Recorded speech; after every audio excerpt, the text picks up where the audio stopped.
Well, we're very concerned about the situation in Somalia, and we have been for some time.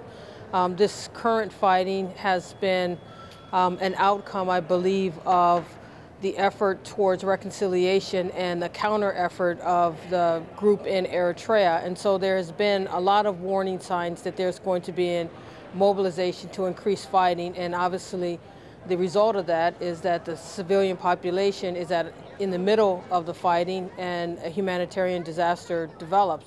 But some people would dispute that and would say that actually the situation there, the unfolding humanitarian situation, is an outcome of Ethiopia's military operations in the country. Just recently, 15,000 additional troops have been sent in. Is this military approach the right one? It's not simply a military approach. The fact is Ethiopia is reacting to an insurgency and continued insurgent attacks, assassination attempts on the lives of transitional federal government officials. And so it's not an action by Ethiopia, it's a reaction. But doesn't Ethiopia's military policy in the country fuel the insurgency? No, it doesn't. An insurgency is carried out by those who want to carry out an insurgency.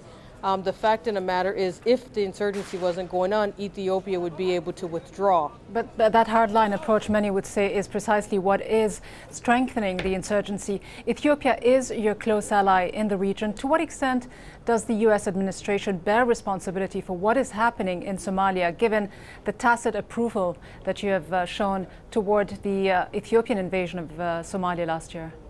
Well, we didn't tacitly approve Ethiopia's going into Somalia.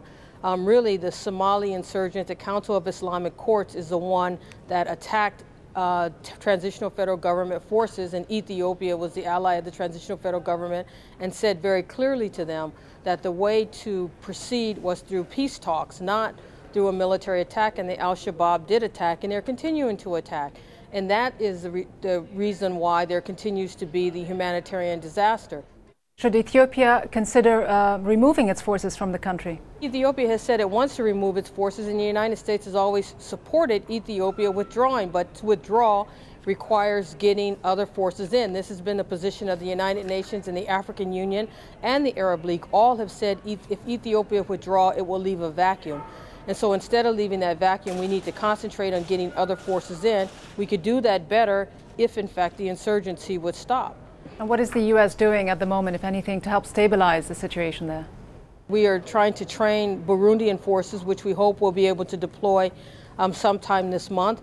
We're also working with Ghanaian forces and Nigeria to try to get them in. So we are pushing, we're trying to get the UN to help finance the African Union force, and we will go outside of the African Union.